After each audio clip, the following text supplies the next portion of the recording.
आज एक विशेष एपिसोड बना रहा हूँ। स्पेशली एक चीज़ हुई है मेरे साथ जो बहुत ज़्यादा ना डिस्टर्ब कर रही है, कहीं ना कहीं से मुझे बार बार सोचने पे मजबूर करती है कि इनका इलाज क्या है।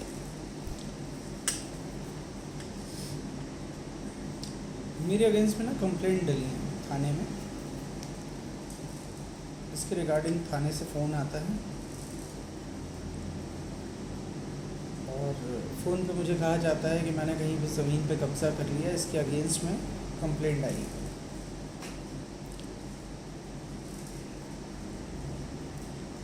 मैं छोटा सा ना आपको पुलिस के साथ का मेरा अनुभव बताता हूँ। आज हम आम आदमी के तौर पे ये चर्चा करते हैं, या आप बताइएगा मुझे कि ये सारे जो घटनाक्रम आज मैं शेयर कर रहा हूँ, इसके बाद किस तरीके से इनको सम्मान देना चाहिए और इसका सॉल्यूशन क्या है।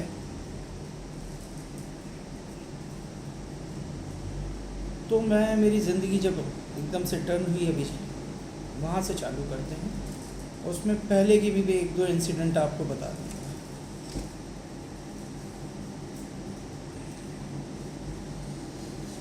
पहले तो मैं भोपाल का मामला बताता हूँ आपको, और अगर पुलिस डिपार्टमेंट में से कोई इसको देख रहा है वीडियो को, तो उनको सुनना चाहिए, अच्छा भी बुरा भी, और सोचना समझना चाहिए कि अगर आपके थाने के अंदर किसी के अगेंस्ट में ऐसी झूठी केसेस या एफआईआर रजिस्टर्ड होती है, तो जो कर रहा है क्या स्वयं वही जिम्मेदार है कि उस थाने का पूरा स्टाफ इस प्रकरण का जिम्मेदार है? और आपके द्वारा करी गई इस चीज़ से सामने वाले के अंदर क्या परिवर्तन आते हैं, इस विषय में आप क्या सोचते हो?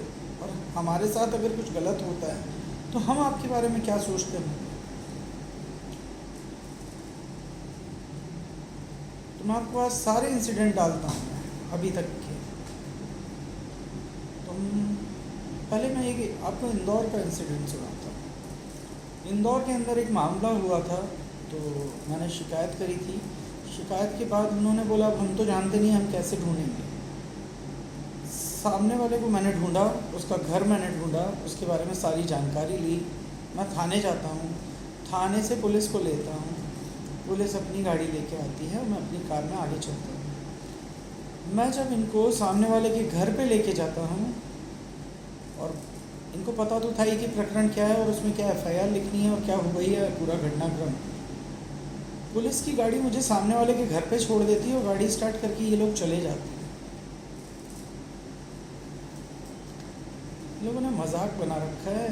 यहाँ पे कानून व्यवस्था हर एक व्यक्ति के लिए अलग अलग रूप से काम कर रही है। अगर आप को मैं शिकायत के लिए सब कुछ एविडेंस के साथ कि क्या क्या हुआ था और मैं ढूंढ के आपको दे रहा हूँ, और एफआईआर के लिए आपको चक्कर काट रहा हूँ, तो आप सिर्फ ये सोचो कि एक छोटे से मामले के अंदर में अगर ये मुझे छोड़ के वहाँ पे आ सकते हैं किसी के घर पे, तो मैं किसी मामले में विश्वास करके इनका साथ क्यों दूँ? ये तो मुझे कहीं भी छोड़ देंगे।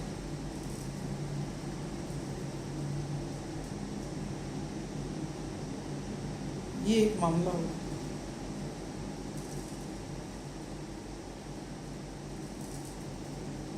अभी मेरे ऊपर ना झूठे केसेस थे, थोक में दर्जन भर से ऊपर। 4 साल मेरे कोर्ट कचहरी थाने में निकल गए हैं। होने के लिए तो कुछ बचा नहीं है। अभी मैं काफ़ी समय बाद ना मूव करके अपने काम की तरफ रिटर्न आया हूँ। मैंने अपने बिज़नेस को स्टार्ट किया। काम चालू करने के लिए 4 महीने से मैं मेहनत कर रहा हूँ, अपना जो भी लगा। अब आप जो ये मुझे प्रकरण में फंसा करके, या किसी ने कंप्लेंट करी है इस तरीके की वजह बता करके, आप जो मुझे मेंटली हैरेस कर रहे हो, तो ये जो 4 साल का कोर्ट कचहरी का तजुर्बा है मेरे पास में, तो मैं आज आपको सब कुछ बताऊंगा कि मैंने क्या क्या किया और क्या क्या नहीं किया, और इस 4 साल में क्या क्या हुआ। और आप विशेष कर सोचना कि आपने एक नॉर्मल आदमी को जो सोशल वर्क करना पसंद करता था, व्यवसाय करना पसंद करता था, उसको आपने किस तरीके का बना दिया, और आपकी व्यवस्था ने बना दिया। बीच में एक और इंसिडेंट हुआ था। इंसिडेंट था, मेरे पिताजी खड़े हुए थे, हमारे यहाँ लेबर काम कर रही थी। लेबर का कुछ आपसी 7-8 साल पुराना विवाद था। विवाद के अंदर लेबर में आपस में मारपीट हो गई। उनमें से एक लेबर का सर फट गया लड़ाई झगड़े में, और इलाज के बाद वो हॉस्पिटल से इलाज वगैरह करवा के अपने घर चला गया, और घर जाने के कुछ दिन बाद उसकी डेथ हो गई। फिर से एक आम आदमी के तौर पे सोचिए आप, इस घटनाक्रम के अंदर में मेरे पिताजी खड़े हैं और खेत पे जो भी काम हो रहा हो, नॉर्मल गांव के अंदर क्या चीज़ें होंगी, किसी का सर फूटता है, दो पक्षों के अंदर लड़ाई होती है, और मर्डर केस का आरोपी मेरे पिताजी को बना दिया जाता है। मुझे मेरे पिताजी को वहाँ से निकालने में, और जो भी हमारी प्रोसेस रही, हमारे वकील साहब ने अच्छे से केस स्टडी किया, लगा 35 दिन लगे, 35 डेज़ में से मर्डर केस में से निकाल के बाहर लेके आया, जिस मर्डर केस से कोई लेना देना नहीं था। अब यहाँ पे एक और बात है, एक थाना प्रभारी ने एक प्रकरण दर्ज किया, आपको मुजरिम बनाया, आपको जेल करवाई और वो चला गया। बाद में आप निर्दोष साबित हुए, आपका किसी भी मामले से कोई लेना देना नहीं था। इस कंडीशन के अंदर क्या थाना प्रभारी को सस्पेंड करने का कोई नियम है, या उसके विरुद्ध कोई कठिन कार्रवाई, कठोर कार्रवाई करने का कोई नियम है जिससे इस चीज़ के ऊपर अंकुश लगे? ऐसी व्यवस्था जिनका काम न्याय दिलाना है, अगर वही अन्याय करेंगे तो इनको कोई अधिकार नहीं है किसी भी व्यक्ति को क्रिमिनल बोलने का। ज़रूरत पड़ने पे ये कभी काम नहीं आते, इनके पास पहुंचने पे इनकी भाषा शैली ख़राब है पूरी। और अभी रिसेंटली मेरा एक और नया इंसिडेंट हुआ है, ज़्यादा पुराना नहीं है।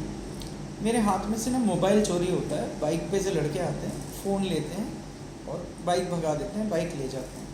मैं मेरे फ्रेंड के यहाँ मैरिज में जा रहा था, तो मैं उसके पहले थाने जाता हूँ, उसकी कंप्लेंट देता हूँ। थाने में एक फॉर्मेट रेडी रखा हुआ था, उनने कहा डिटेल्स फिल करो, हमने डिटेल्स फिल करी और हमने हमारा मोबाइल का डिटेल फिल करके वो फॉर्म दे दिया थाने के अंदर। उसकी एक कॉपी सील साइन करवा के हमने हमारे लिए ले ली, सेफ्टी के लिए, कोई मिसयूज़ ना करे।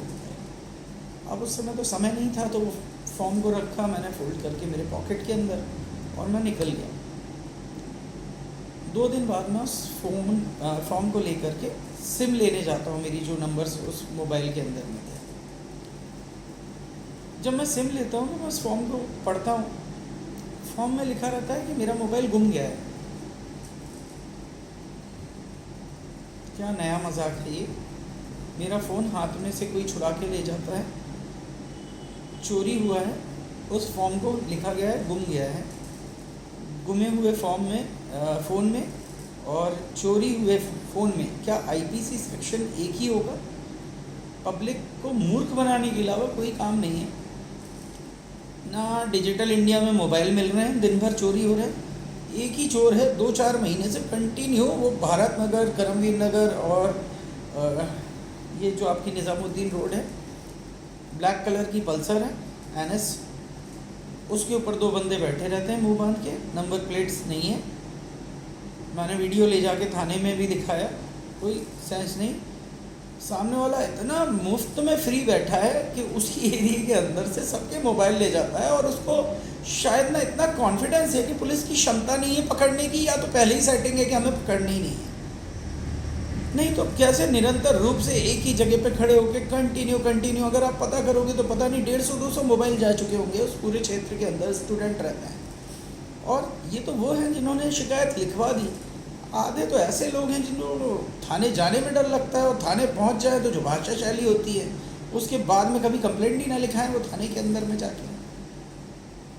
मैंने पुलिस कंट्रोल रूम पे फ़ोन किया था, मैंने उनको पूछा कि इसके आईपीसी सेक्शन क्या होते हैं, गुम गया के और फ़ोन चुराया हुआ जो फ़ोन होता है। उनका कहना है ये दोनों एक ही चीज़ होती है, आप परेशान नहीं हुई है, चाहे गुम गया हो चाहे चोरी हुआ, एक ही होता है। अब आप लोग बताइएगा अपनी राय से, हम तो जितना खोज रहे हैं ठीक है। फिर मैं इसके लिए थाने मिलने गया कि मेरा फ़ोन मिला कि नहीं मिला, फिर यही विषय मैंने वहाँ निकाला। तो हर चोरी हुई चीज़ को गुम गया कह के बंद करना कन्वीनियंट है और इजी है, इसको बंद ही कर देते हैं, ढूंढने की ज़रूरत नहीं। हम एक ऐसे देश में रहते हैं जहाँ पे अगर कोई एम्प्लॉय मुझसे जॉब मांगता है तो भले ही मेरी इनकम अभी बहुत अच्छी नहीं हो रही है, मैं उसको जो सैलरी दे रहा हूँ 10-12 हज़ार, वो उसके लिए भी इनफ नहीं है घर चलाने के लिए।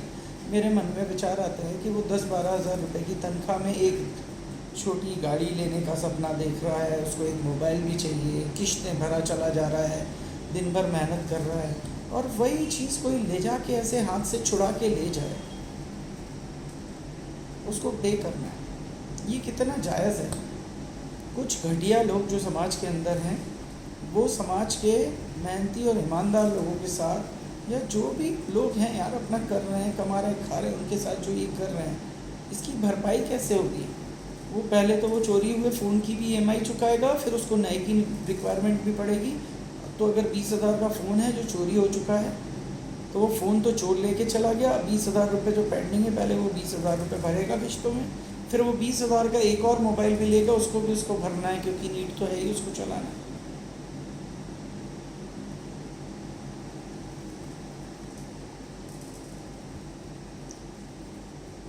इतना डिजिटल इंडिया है कि डिजिटल चीज़ें चोरी हो रही हैं, वो चोर बाज़ार में बिकती होंगी, कोई उनका माई बाप नहीं है ढूंढने वाला। ऐसे ही ऑटोमोबाइल सेक्टर है ये। ऑटोमोबाइल सेक्टर के अंदर में गाड़ी फीचर्स बताती है कंपनियां, हमारी गाड़ी में ये फीचर है, ADAS है, ABS है, और फलाना है, ठिकाना है, मतलब पता नहीं क्या क्या है गाड़ी के अंदर में। लेकिन एक 2,500 रुपये का लगने वाला इक्विपमेंट GPS जो इनबिल्ट आ जाए कंपनी से, वो एक मोटरसाइकिल, एक एक्टिवा और एक कार में लगा के नहीं दे सकती कंपनियां, कि जिसको कोई ब्रेक ना कर पाए। आपको आपकी मेहनत के पैसे का पता रहे कि चोरी होता है, कुछ होता है, तो कोई सिक्योरिटी सिस्टम इतना मजबूत हो जो आपकी गाड़ी, पैसा या आपकी चीज़ों को बचा सके।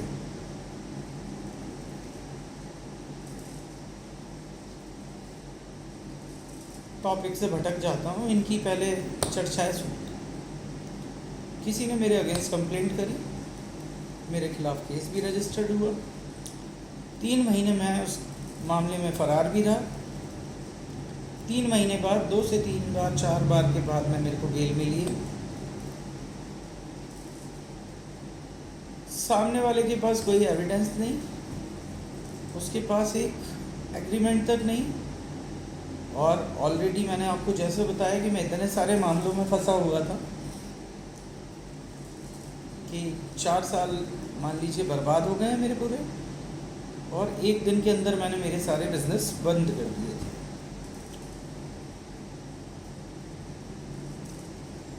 मैं उस प्रकरण के अंदर थाने मिलने जाता हूँ, फ़ोन आने पे जो भी चीज़ मुझे पता थी मैं उनको जानकारी देता हूँ, हमारी बात होती है। हमारी बात होने के बाद में पैसे चाहिए, हमारा कोई लेना देना नहीं, हमें तो पैसे देना नहीं है, आपको जो करना है करो। 12 बजे बुलाते हैं, 2 बजे 4 बजे तक बिठाते हैं, कुछ भी नहीं है किसी के हाथ में। वर्दी की ऐसी धौंस है आम आदमी के ऊपर में कि बैठे रहो। सच में आपकी वर्दी में इतनी क्षमता है तो ये नेता और इतने क्रिमिनल घूम रहे हैं, और देश का पैसा खाने वाली इतनी बड़ी व्यवस्था है, ये वर्दी की धौंस उसको दिखाओ यार, आम आदमी को मत दिखाओ। वैसे ही दबा मरा कुचला आदमी क्या बोलेगा आपके खिलाफ?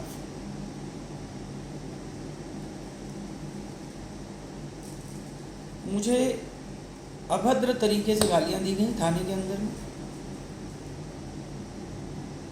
हाथ उठाने के लिए सामने वाला खड़ा होता है।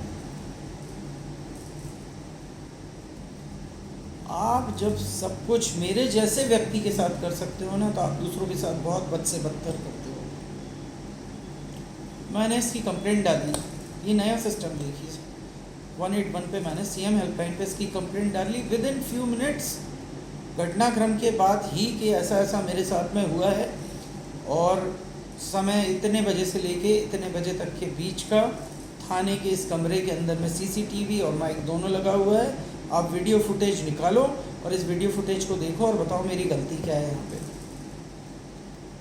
181 की कंप्लेंट विफल, कोई लेना देना नहीं, उच्च अधिकारी को प्रेषित हो जाती है, खुद ही बंद हो जाती है। ये और एक मजाक है, ये कुछ भी नहीं है।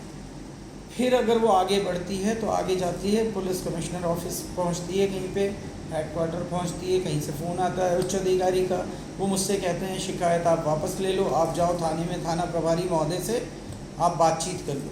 जब ये सारा घटनाक्रम मेरे साथ हुआ तब थाना प्रभारी वहीं पे मौजूद थे। मतलब मैं जिनकी शिकायत डाल रहा हूँ, मुझे निवारण के लिए अब उनके पास जाके बैठना है। अगर आप सही में एक उच्च अधिकारी हो तो आपकी क्या जिम्मेदारी नहीं बनती है कि आप सामने वाले के साथ, जिसके साथ घटनाक्रम हुआ है, उसको बुलाएं और जो वीडियो फुटेज का मैं टाइम और ऑडियो का मैं टाइम बोल रहा हूँ वो आप निकलवाएं और वहाँ बिठा के मुझसे पूछो, मैं आपको बताता हूँ। और आपको वो देखना चाहिए कि मैं सच बोल रहा हूँ कि मैं झूठ बोल रहा हूँ।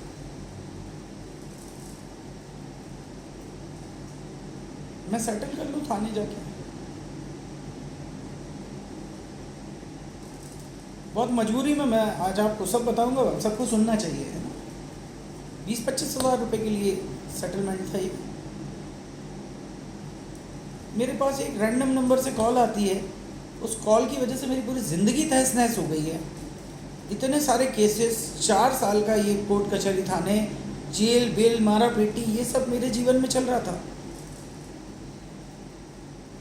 मैं उस रैंडम कॉल की सीडी बना के ले जाता हूँ, थाने में देता हूँ और एक एफआईआर रजिस्टर्ड करवाता हूँ। उस एफआईआर को रजिस्टर्ड कराना इतना बड़ा टास्क था कि उसके लिए जो शब्द मुझे थाने में बोलने पड़े, वो मुझे नहीं पता कि अगला कोई जाके बोलेगा कि नहीं बोलेगा।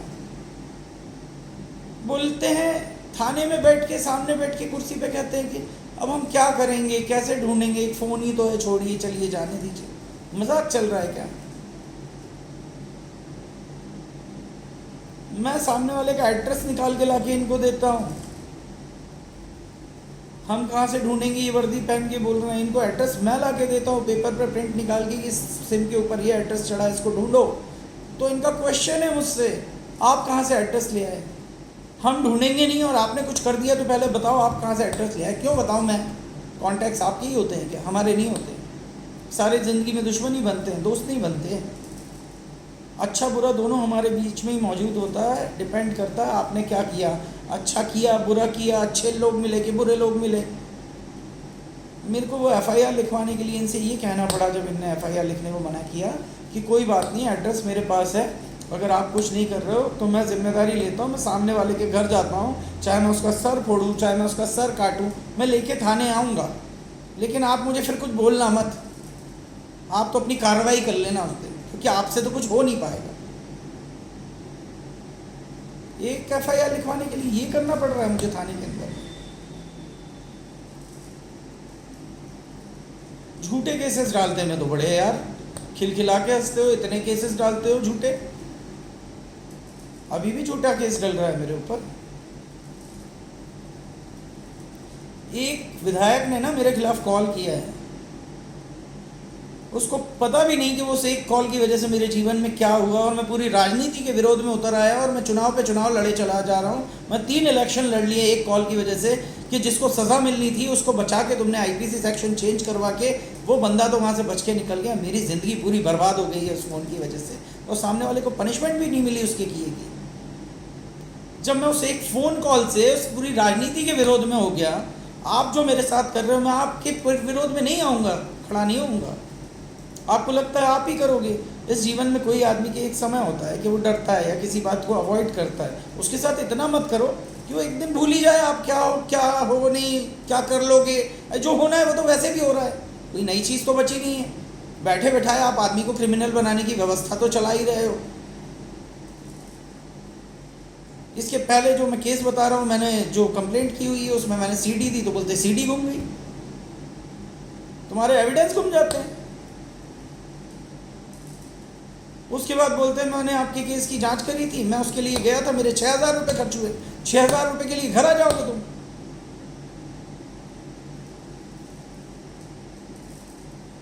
पूरे विभाग या व्यवस्था के अंदर आर्थिक रूप से कोई दिक्कत है तो मैं कितना भी आपके विरोध में बोल लूँ आज, अगर कोई भी एरर है जो पुलिस विभाग के अगेंस्ट में है और जो गलत है ना, कृपया करके मेरे को सेंड कर दो। मैं उसको खोज करके उस पर वीडियो बना के डालूंगा आपके सपोर्ट में। लेकिन ईमानदारी से जो आपको चाहिए वो मांगो, पब्लिक को नोचना बंद करो। आप यहाँ पे हर एक बंदा ना किसी की जो ये इस तरीके के पेमेंट्स हैं जो मैं कोर्ट में रिश्वत के लिए देता था, तो मैं गुनहगार हूँ, मेरे जैसे लोग गुनहगार हैं।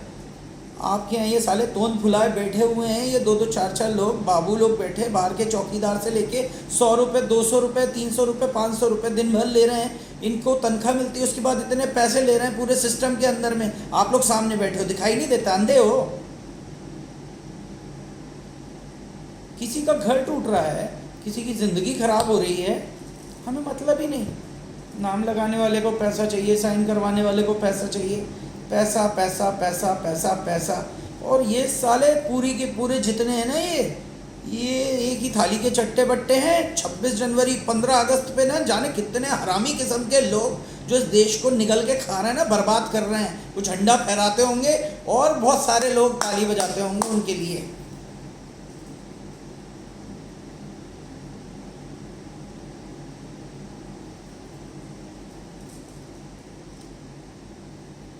मैं देखो आपको बताता हूँ, आप आराम से ढूंढो और आराम से पता करो। आज ये पूरा का पूरा स्पेशल एपिसोड है ना पुलिस के लिए, क्योंकि मैं बता रहा हूँ मैं क्रिमिनल नहीं हूँ। मेरा 36 साल के अंदर में ना सोशल वर्क का रिकॉर्ड मिलेगा आपको, जो भी मैंने काम किए समाज के लिए। ये 4 साल के अंदर में मैंने हाथ पैर तोड़ना, जेल जाना, लोगों को ढूंढना, लोगों को मारना, एविडेंस कलेक्ट करना और लोगों के घर के बाहर सोना, ये काम किया है इस 4 साल के अंदर में मैंने। एक नॉर्मल आदमी को आपने 4 साल की कोर्ट कचहरी, जेल का और ये बेल वाले खेल का, मारा पीटी का और हर तरीके की लड़ाई को फेस करना सिखा दिया है। तो बिल्कुल ये मत सोचना जो करोगे आप ही करोगे। हर एक व्यक्ति के पास कुछ ना कुछ होता है, वो भी अपना पक्ष के जितना उससे बनता है वो उतना करेगा। वकील हैं तो वो भी इसी तरीके के हैं। तुम सबका काम है न्याय दिलाना, तुम घंटा न्याय दिलाओगे किसी को? सबसे बड़े अन्यायी बैठे हैं तुम्हारे बीच में, तुम उनको ढूंढो, पहले तो उन्हें जूतों से मारो। उनके चक्कर में जो ईमानदार लोग हैं वो पिसा रहे हैं, उनके ऊपर भी कीचड़ चल रहा है।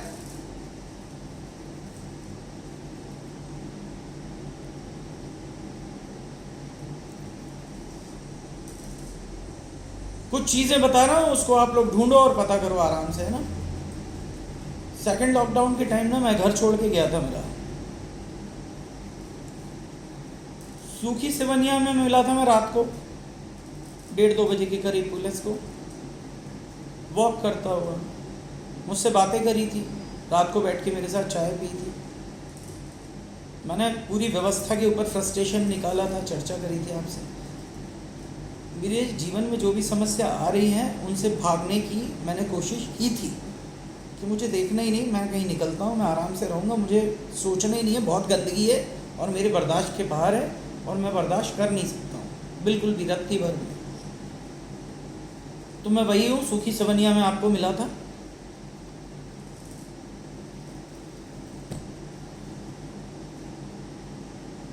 कई लोग हैं भोपाल में जिनको उठा के मैंने हॉस्पिटल पहुँचाया है, आप लोग नाम नहीं जानते होंगे मेरा। एक्सीडेंट के बाद ना आप लोगों के लिए लड़ाई झगड़ा करने वाला एक आदमी मैं हूँ कि अगर कहीं पे मैं टकराया हूँ तो अपनी गाड़ी में रख करके या आपके ट्रीटमेंट के लिए डॉक्टरों को धमका रहा हूँ या लड़ रहा हूँ। और जो भी मैंने मेरी लाइफ में किया वो सिर्फ मेरे तक सीमित है, वो मुझे पता है।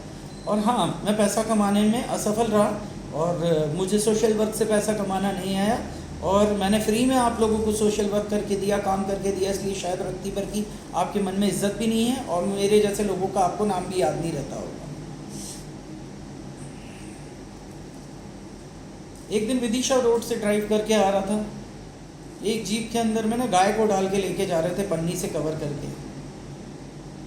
प्यूपल्स वाला जो ब्रिज आता है पहले, उसके नीचे ना विदिशा रोड पे पुलिस चौकी है, वहाँ पे 7-8 लोग बैठे हुए थे यार पुलिस वाले।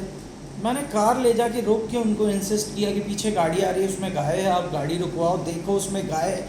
ये ऐसे लोग हैं यार, इनकी गाड़ी रोकने की क्षमता नहीं है। मेरे जैसे के बोलने के बाद में इनने मुझे कन्विंस किया कि वो गाय नहीं बकरा है। बोले आप क्यों देख रहे हो, बकरी लेके जा रहे हैं, वो फालतू परेशान हो रहे हो। ये सारे मिलके मुझे ये समझा रहे थे 15-20 मिनट लड़ने के बाद। जब गाय भैंस और बकरियों में ये हाल है तो जब इनके सामने कोई इंसान चला जाता होगा, ये क्यों हिलेंगे यार पीछे से? क्या खा के इज्जत करूँ मैं?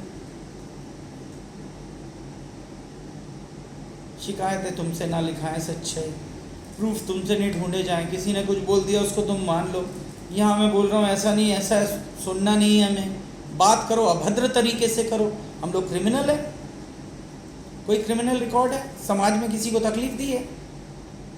किसी सही या सज्जन व्यक्ति के साथ में बुरा किया है? आपकी ज़िंदगी आपने इतनी गुजार दी होगी। मेरी 18 साल की उम्र से मैं ब्लड डोनेशन करते आ रहा हूँ, मुझे पता नहीं कितने लोगों को मैंने खून दे दिया है, और मेरे साथ के मेरे फ्रेंड्स ने जाके दे दिया है। हाँ, ठेका लिया है हम जैसे लोगों ने समाज को सब कुछ देने का। जब समाज नज़रअंदाज करे,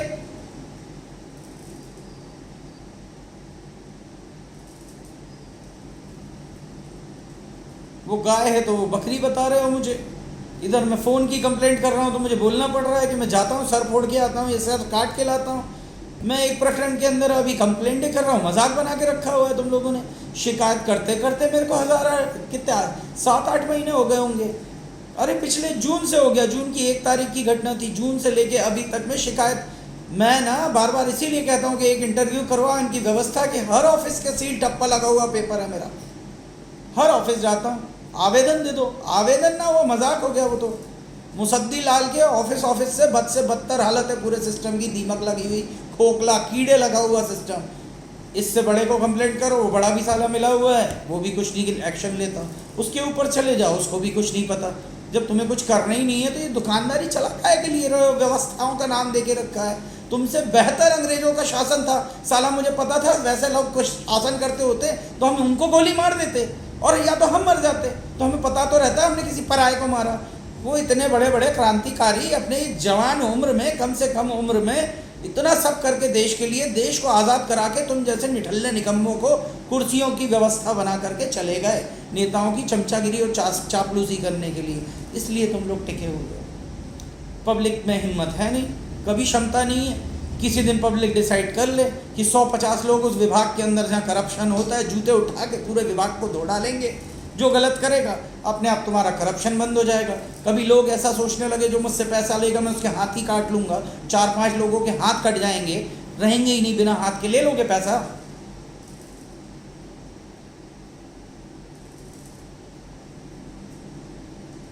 और कितने में पेट भरेगा? तुम्हारे पास सरकारी जॉब है, एक जगह समाज में एक अच्छा मान सम्मान है कि तुम बैठ गए हो किसी पद पे, और तुम उस समय भी नोच रहे हो, कर रहे हो, जो भी तुम्हारी व्यवस्था से पैसा कमा रहे हो। कितना पैसा कम है तुम्हारे पास, और तुमने दूसरों की हालत देखी है। लोगों के घर में ऐसे लोग हैं मेडिकली परेशान हैं, उनके पास में फाइनेंस की व्यवस्था नहीं है, अपने बच्चों को अच्छी एजुकेशन नहीं दे पा रहे हैं, उनको तुमको रिश्वत ला के देनी है। उन लोगों के बारे में सोचा है जो ईमानदारी से अपना चलाते हैं और वो चाहते हैं कि हम किसी और का भी पैसा ना खाएं, हमारा सिर्फ अपना गुजारा हो जाए, हमारे गेट पे कोई मांगने ना आए। तुम्हारा पेट भरने के लिए सामने वाला जाए भाड़ में, तुमको पैसा चाहिए। और आधे तो कोर्ट के अंदर ऐसे लोग हैं जो यूं पैसे लेते में कहते हैं अरे रे रे रे इसकी क्या ज़रूरत थी। और अभी भी आप नहीं समझे हो तो आज का वीडियो देख लो मेरा, मैं आपको सब कुछ बता ही रहा हूँ। यहाँ जेके हॉस्पिटल है, वहाँ एक साइकेट्रिस्ट हैं, अब तो मैं नाम भी भूल गया। 4 साल पहले मैं मेडिसिन ले रहा था नींद की, क्योंकि मैं 7-7, 8-8 दिन सोता नहीं था, मैं अकेला बैठा रहता था, मिलता नहीं था किसी से, और मैंने अपने आप को एक घर में बंद करके रखा।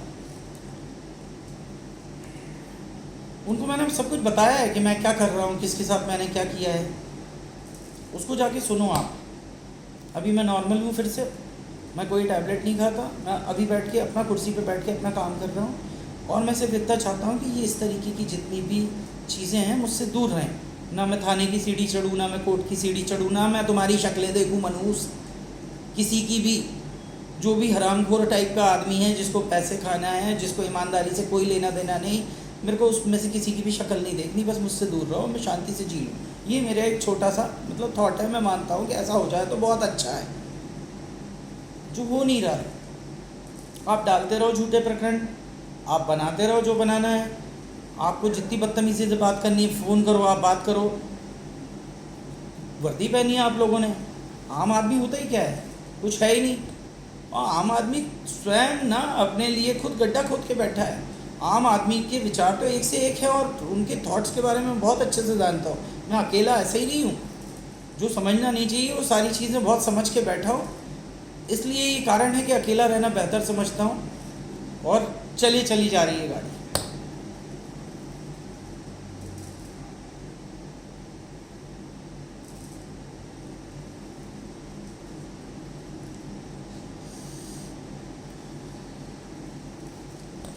तो जो भी पुलिस ऑफिसर मुझसे बदतमीज़ी से बात करते हैं, मुझे डराते हैं या अभद्र भाषा का थाने में मुझसे प्रयोग करते हैं,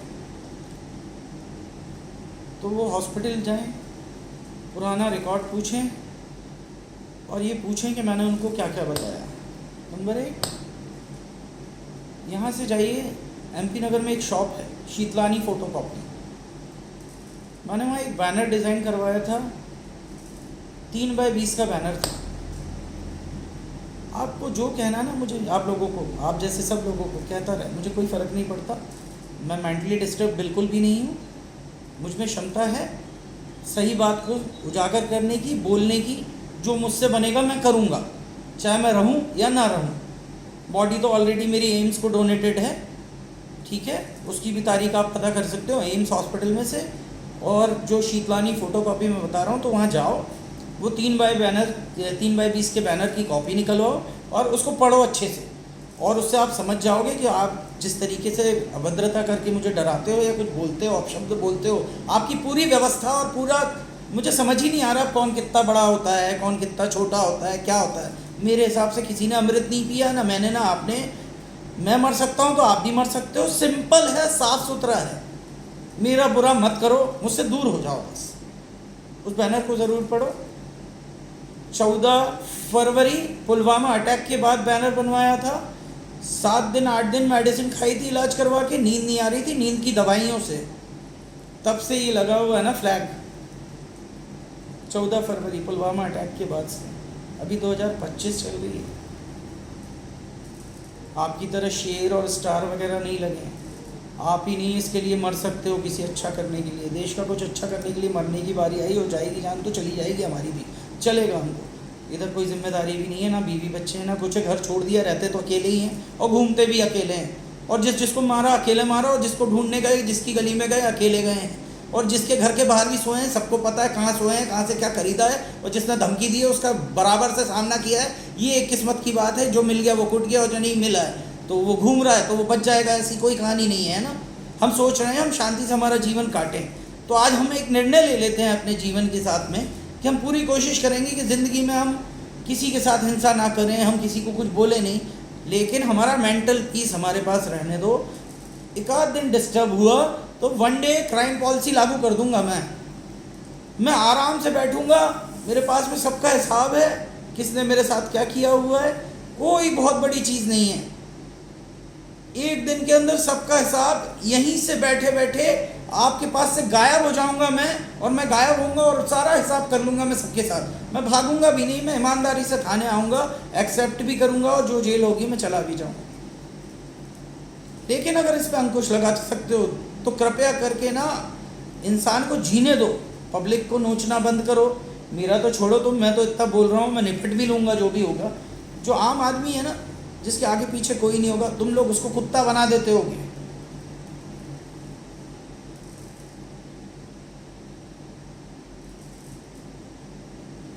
पढ़ना वो बैनर जाके, बहुत डरा हुआ हूँ। मोदी चौरसिया के नाम से मिलेगा, या तो कंपनी की फर्म के नाम से, उसमें H2O के नाम से अकाउंट होगा तो किसी फोल्डर के अंदर मिलेगा। उसको आराम से रीड करो। आपका थाना देखा हुआ है मैंने, मैं आता हूँ आपके थाने में। आतंकवादी का तो मैंने कुछ नहीं देखा था। उसके नाम से बैनर लगा के मैं कुर्सी लगा के बैठा था दानिशकुंज रोड पे, स्काईरिम के सामने ना मेरा ऑफिस था।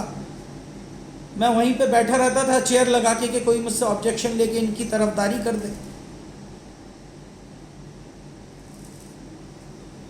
इतना डरा हुआ हूँ मैं।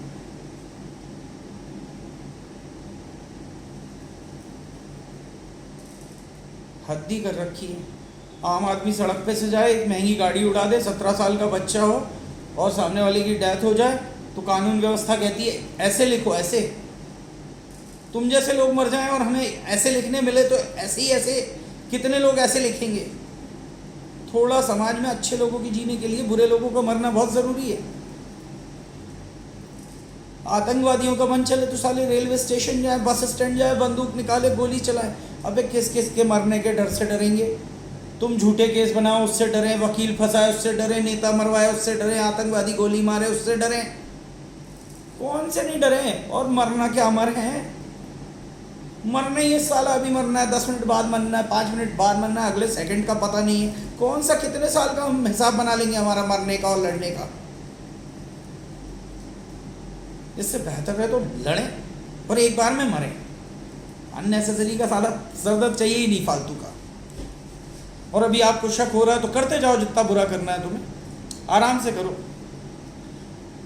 अभी क्या हुआ है, एक होप है ना मेरे पास छोटी सी, जो भी तुम मेरे साथ गलत कर रहे हो सब लोग सेफ है, मैंने कुछ नहीं किया है, तो उसका कारण भी बताता हूँ। मेरी ना बेटी है 12 साल की, एक लौती प्यार के नाम पे जो फीलिंग्स है ना वो वहीं है अभी, समझ रहे हो? उसका कस्टडी केस चल रहा है, 5 साल हो जाएंगे अभी अप्रैल के महीने में। मैंने उसके साथ बर्थडे नहीं मनाया, 7-8 साल से मैंने मेरा बर्थडे नहीं मनाया। सिर्फ ये ऑर्डर हो जाने दो कि मुझे मेरी बच्ची नहीं मिलेगी कोर्ट से। जितने लोग उचक रहे हैं पॉपकॉर्न की तरह, जो जो मेरे लिए समस्या खड़ी कर रहे हैं, जो जो मुझ पे झूठे केस डलवा रहे हैं, जो जो अपनी राजनीतिक ताकत दिखा रहे हैं, जो जो अपनी पुलिस की पावर दिखा रहे हैं, सब लोग तैयार रहना आप। नहीं तो ये आपके लिए सुनहरा अवसर है। मैं देखो ईमानदारी से डाल रहा हूँ, आत्महत्या मैं करूँगा नहीं, कोई सब लोग निश्चिंत रहें, मुझे जानने वाले, मैं कभी भी आत्महत्या नहीं करने वाला। मेरा कॉन्सेप्ट क्लियर है, न्यूज़पेपर में नाम आना चाहिए तो मारने वालों में आना चाहिए, मरने वालों में नहीं आना चाहिए। और गलत किया नहीं तो झुकना नहीं है, अपनी बात पे अड़े रहना है, और ना किसी का खाना है ना अपना किसी को खाने देंगे।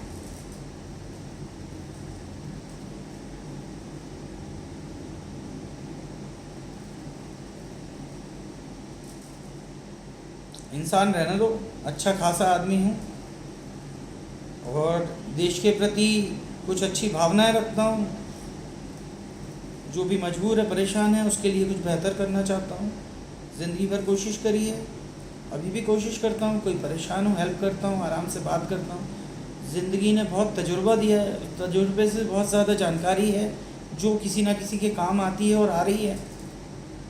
तो इसको थोड़ा सा भी डिस्टर्ब मत करो। इसका रिज़ल्ट ना बहुत बिगड़ा हुआ हो सकता है, गलत हो सकता है। और एक क्वेश्चन छोड़ के जा रहा हूँ आप लोगों के लिए। मेरे साथ ना वकील ने गलत किया, पुलिस ने गलत किया, मेरी एक्स वाइफ ने चीटिंग की, उस नेता ने गलत कर दिया, और सब ने गलत गलत करते करते तुमने इतने साल निकाल दिए। मैंने इसको सहन किया है। तुम इमेजिन कर सकते हो कि जब मैं सोचूंगा कि मैं तुम्हें बर्दाश्त करवाऊँ, तुम में है सहन करने की क्षमता? कर लोगे सहन? जितना मैंने सहन किया है उसका 1% भी सहन कर लोगे? सहनशीलता है, तैयार हो?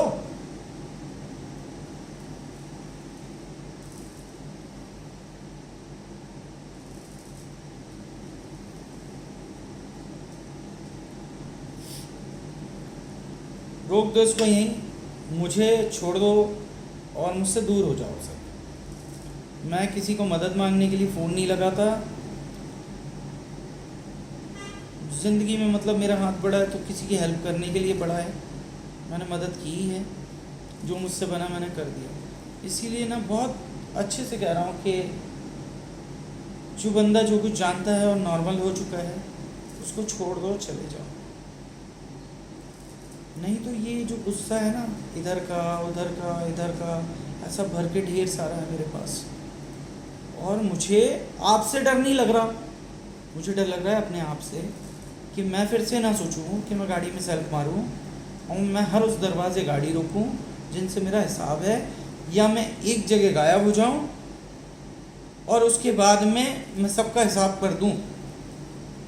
तो इसको जांचने के लिए गूगल पे नाम डालो, मेरा नाम लिखो, तुम्हारे को प्रॉपर्टी, क्रिमिनल रिकॉर्ड और A to Z सारी चीज़ें मिलेंगी। और मैं कौन बंदा क्या काम कितने में करता है, कौन सी चीज़ कितने में आती है, और तुम्हारी ज़रूरत से ज़्यादा जानकारी रखता हूँ आज की डेट में। मैं धमकी नहीं दे रहा हूँ, मैं थक गया हूँ तुम्हारी व्यवस्था से। मुझे दिखने लगा है कि तुम किसी को न्याय देने के काबिल नहीं हो, रत्ती भर भी, और मैं न्याय की भीख मांगता घूमता नहीं रहूँगा। मेरे को थोड़ी देर का जीना और फटाक से मर जाना बर्दाश्त है। मैं ऐसे माहौल, ऐसे लोगों के बीच में सरवाइव नहीं कर सकता, और मुझे छेड़ना बंद करो, नहीं तो मैं छेड़ता हूँ तो फिर सब भागते हैं, और उसको पता करो आराम से। और कह रहा हूँ रुक जाओ, नहीं तो मैं ऐसा मोर्चा खोलता हूँ तुम्हारे खिलाफ में कि मुझे तो कुछ चाहिए नहीं, रिश्वत लेनी है ना तुम सबको, तुम सब रिश्वत लो। अब तुम देखो आगे मैं क्या करता हूँ, कितने रिश्वत वाले ठिकाने लगाता हूँ और तुम्हारी ज़िंदगी को नर्क बनाता हूँ मैं। क्योंकि मैं अगर किसी वकील के खिलाफ़ बोल दूँ कि उसने इतनी घटिया हरकत करी है, तो अगर मैं उसको जाके कोर्ट में झापड़ मार दूँगा तो तुम्हारी वकील एकता जाग जाएगी। तुम्हारी वकील एकता है, तुम्हें ये मतलब नहीं है कि सामने वाले ने दूसरे के साथ क्या किया और उसका प्रभाव क्या हुआ और उसकी ज़िंदगी कैसे तबाह हुई, कोई मतलब नहीं है। तो अगर सामने वाला जाके AK-47 जैसी गन उठाए और उसको सारे लोग काले कोट में वकील नज़र आए और बंदूक लेके गोलियां चलाना चालू कर दें और आपके साथ ईमानदार वकील भी मर जाएं, तो क्या वकील एकता साथ रहेगी? तो कहीं कुछ होता है। तो मेंटली सेंस से सोचो, किसी अच्छे व्यक्ति के साथ आप गलत तो नहीं कर रहे हो।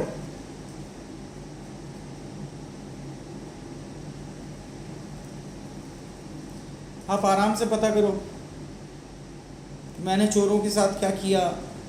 मैंने अभी तक किसी को भी नहीं छोड़ा जिसको मैंने ढूंढ लिया है। हाँ, किसी को ढूंढ नहीं पाया, वो एक अलग कहानी है। जितनी चीज़ें बताई है उसमें से कुछ झूठ है, उसको पता करो आप। पीछे मैं क्या करके आया हूँ वो पता करोगे आप। केसेस क्यों वापस हो जाते हैं मेरे ऊपर से, वो पता करो आप। जो मुझे लाखों रुपए दे सकता था और उसको घमंड था इस बात का कि पैसे से सब सेटल हो जाता है, उसको कैसे सेटल किया मैंने, वो पता करो आप। हर आदमी बिकाऊ भी नहीं होता, हर आदमी डरता भी नहीं है, और कुछ लोगों की ज़िंदगी में कुछ उसूल होते हैं, उनसे छेड़छाड़ नहीं करनी चाहिए। आप उनको पागल कह सकते हो, वो पागल वागल नहीं होते हैं, वो जिंदा इंसान है समाज के बीच में, जो गलत बात का खुलकर विरोध कर रहे हैं और लड़ रहे हैं उस बात के लिए, और उन्हें स्वीकार है कि मैं मर जाऊं चलेगा मुझे, लेकिन मैं इस गलत बात को सही नहीं कहूँगा किसी भी दबाव में।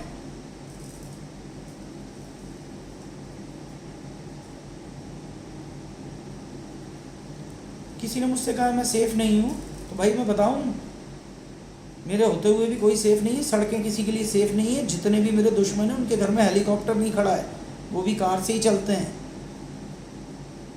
और यहाँ सड़क दुर्घटना में ऐसे का प्रावधान भी है, ये याद रखना। आराम से चलो, आराम से घूमो फिरो, नहीं तो सड़कें तुम्हारे लिए भी सेफ नहीं है।